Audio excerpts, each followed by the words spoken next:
And I have two questions, frankly, one on Medicaid cuts, which we talked about last night, and one on tariffs. But first, let me say, before I get to this question, your strength, your fortitude, your clarity has just been nothing short of amazing. And all of America is paying attention to what you're saying. All of America needs to know there's so many problems, the disastrous actions of this administration in terms of how they're helping only the billionaires and hurting average families. You have brought that forth with such clarity.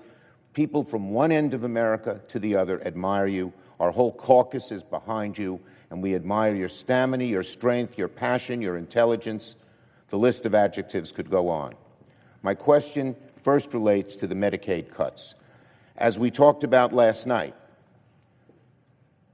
I visited three Republican districts, one in Staten Island, one right on the border of two Republican districts in Long Island yesterday, to talk about Medicaid cuts. I went to nursing homes, and it was clear that the Medicaid cuts that are proposed in this proposal, $880 billion in the House, would be devastating. On Staten Island, the nursing home we visited, they love it, Silver Lake Nursing Home, would close. 300 people would lose their jobs, hundreds would be thrown out, and most of them said their children can't take care of them. It's their needs are more advanced. And even some who said their children might be able to take care of them didn't have room in the house, etc. So it's affecting, Staten Island's a middle class, voted for Trump. But we made a plea to their congresswoman to not vote for any bill that had these Medicaid cuts and the tax breaks for billionaires. And a lot of the people there it was bipartisan, there were both parties there. We estimated that about 18,000 people total would lose their jobs with these Medicaid cuts, creating a recession on Staten Island. We estimated the harm that would have caused. And so this was devastating. Same thing on Long Island. Again, Republican areas with Republican Congress people who hold the balance. If those three Congress people alone would say, I'm not voting for a bill that cuts Medicaid to give tax breaks for the billionaires, the bill would fail. So, and I know that you in New Jersey and my colleagues in Massachusetts, Connecticut, and elsewhere are doing the same thing, congressmen and senators, and I've talked to Leader Jeffries, and he's doing the same with his folks. So my question to you is very simple. If these people in New Jersey, in New York, across America, are kicked out of nursing homes, of assisted living facilities, of healthcare facilities, what would they do? How could they? And how does the senator, with his passion and everything else, feel when the only reason they're doing this is give tax breaks to the wealthiest of Americans? Would you please answer my question, sir? Yes, I will, Leader Schumer. I earlier, or late last night rather, I read dozens and dozens and dozens of letters from terrified people. The stories were heartbreaking as people rendered their pride and gave us insights into the more painful aspects of their lives. I got emotional over one about a person talking about being diagnosed with Parkinson's and know that the disease would get more and more debilitating, like I saw with my father, and demand more and more help, and she was paranoid that the burden on her family, that they couldn't afford it. I had this one amazing letter about a person that said they were the sandwich generation, two 90-something-year-old parents they were taking care of, and two adult men, children with disabilities. And for all of these people, like you saw in the nursing homes, Medicaid wasn't a plus or some kind of abundance heaped upon their lives. It helped them keep the fragile financial world they were living in stable. And then not just an $880 billion cut, Senator Schumer, but even just a half of that or a quarter of that would cut services that would pull apart their whole lives. their ability to care for their loved ones, their ability to still work. One person just said, just the transportation we get through Medicaid for my disabled child is the link that holds it all together. And callously and cruelly, they're talking about this, not in any kind of insightful way, not any kind of, well, here's we can make it more efficient and actually help keep, none of that kind of thought or logic of bringing in experts, because we read page after page after page of rural hospital leaders, of urban hospital leaders, and more and more and more. So your question is clearly that it is this crazy scheme right now to expand the Trump tax cuts that overwhelmingly, disproportionately go to the wealthiest of us in America who need not our help, that would still yet expand the deficit by trillions of dollars, which means your children, and I know how proud of a grandfather you are, your grandchildren would have to pay for that debt.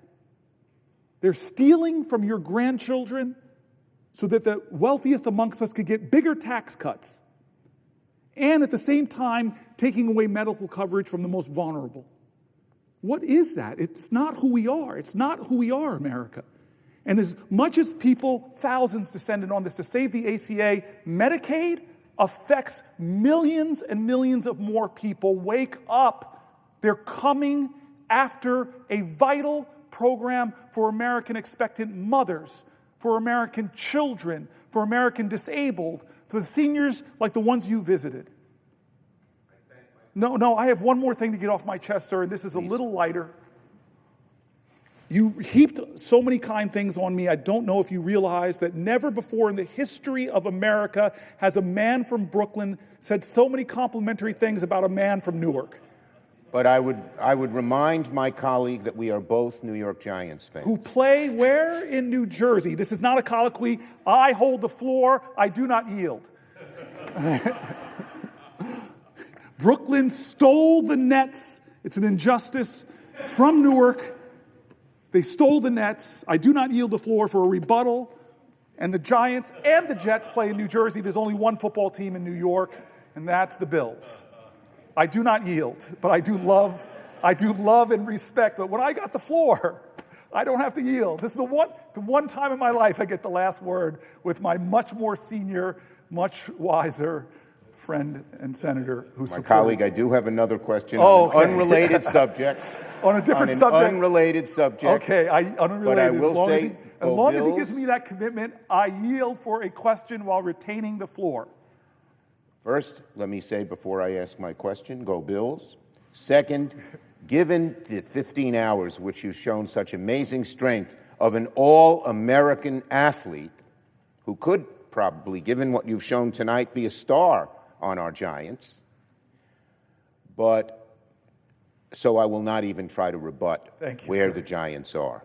But I will ask you this question, second, and just going back to before I get to tariffs, one of the leading hospitals in New York told me if there were only a 20% cut of Medicaid, less deep than they showed, that they would close.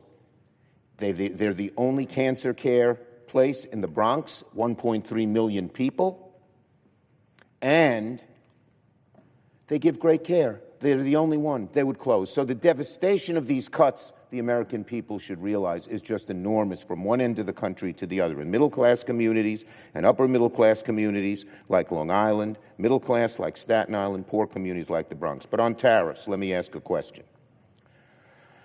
So here we are, right on the edge of April 2nd. Today's April Fool's Day, but the tariffs that the president is proposing, unfortunately, are not part of an April Fool's trick. They're real and they're devastating. And my question to my colleague, with these tariffs, which is estimated would cost the American family $6,000 more on average, would raise costs on everything across the board, and would throw devastation into our economy. Look at the stock market. It goes down when Trump's serious about tariffs, and it goes up when he says, well, maybe he's not so serious. and with the chaos that is caused, so businesses, which love certainty, small businesses, medium-sized businesses, large businesses, need certainty. So my questions are these.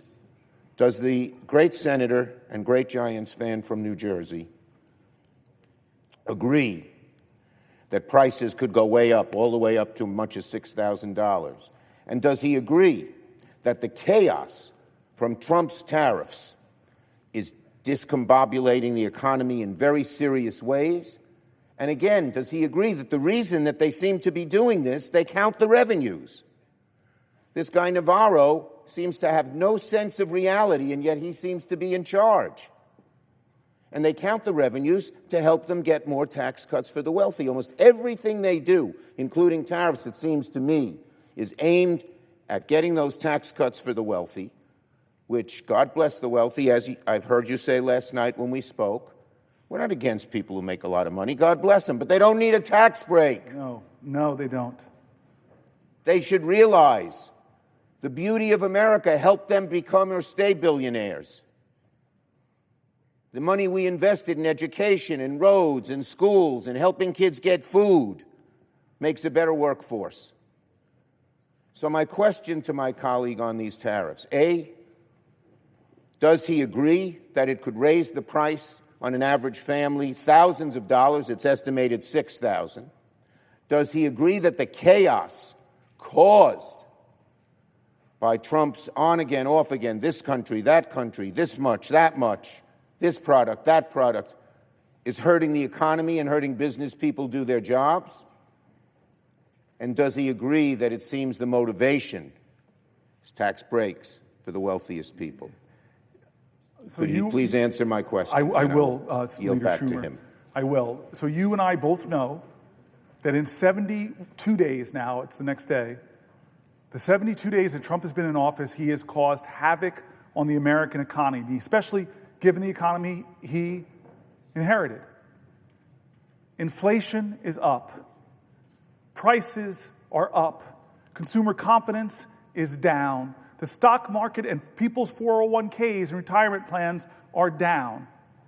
He continues to do things to rattle confidence, to raise prices, and to hurt not the billionaires, the people that can afford these things, to hurt average Americans who find housing prices too high and it difficult to make ends meet. Every time, and I've looked at the tariffs throughout history. In fact, one of my friends sent me this really funny clip I hope somebody will put up for me from, I think it was Ferris Bueller's Day Off, where he was talking about tariffs and was like, Bueller, the reality is, or maybe it was another movie, I'm mixing it up, it shows my pop, what's that? Entitled after Thank you. 15 Right hours. now, but the tariffs haven't worked out for Republican presidents who tried them during the Depression. The evidence is here. Learn from our history. Does my colleague remember the names of Smoot and Hawley? Smoot and Hawley. Yes, sir. I definitely remember those names from high school history. God bless you, Mr. Al Gore and Mr. Rue. So yes, what he's going to do tomorrow is going to rattle the markets. What he's going to do tomorrow is raise prices for Americans. What he's going to do tomorrow is lie to folks and say that this is something that China will pay or whomever will pay, when actually it's the American consumers that will pay with higher prices and more economic insecurity. This man, I tell you this quote that Frederick Douglass once said. This I do remember. He said, "The limits of tyranny is prescribed by the endurance of those who are oppressed." How much more will we take of this? How much more will we as America say, cut our Medicaid to give tax cuts to the billionaires? Take the Affordable Care Act and take away tax credits, take away enrollment support. Hey, come after Social Security, cut thousands of people, make customer service get worse, as said the Wall Street Journal.